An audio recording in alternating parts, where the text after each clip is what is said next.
Hey, so I want to tell you about something that I did a couple of weeks ago, and I think it would be unfair for me not to share at least some of what I said and what I learned. So I got invited by the team that puts together the Groove Awards, and they had Groove Camp. And I think this is the first time in 4 years I've been invited to something that I think is spectacular. I was so nervous. I got to Brackenhurst 30 minutes even before my time, and then just sat in the car and replied to emails.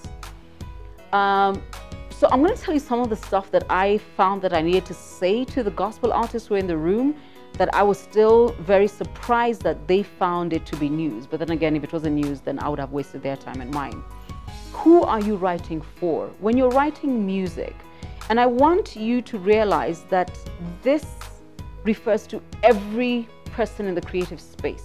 When you're putting out a piece of writing, when you are putting out a piece of art, jewelry, fashion, when you're cooking, when you're starting a catering business, when you're putting together your own, I don't know, I bake cakes, who are you doing it for? You've got to actually identify a particular person, and that person becomes a representative of your target market. And I noticed with the gospel artists, they just write.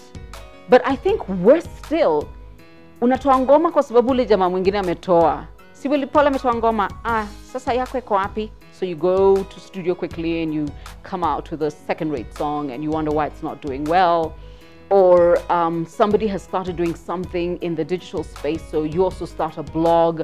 Or your friend is doing well because she is bringing in hair, so you do so as well. Who are you targeting?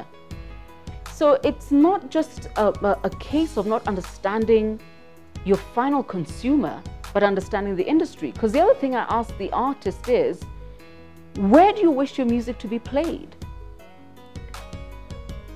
We who put together TV stations and radio stations have a target in mind. We actually did our homework, okay? Can your music fit in our target?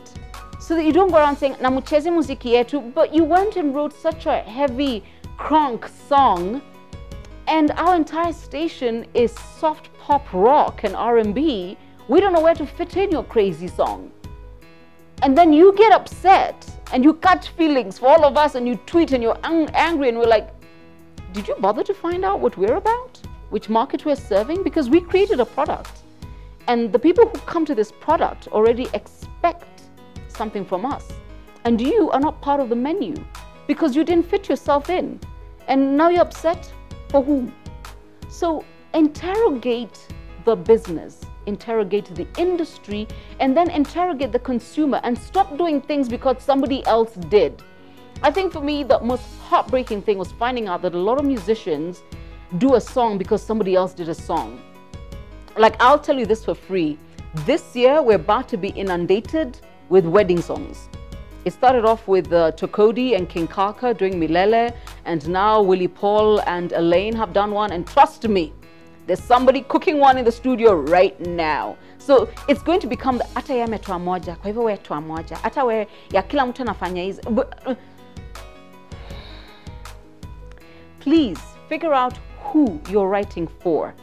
Stop doing this Me Too. And this is a problem with this country.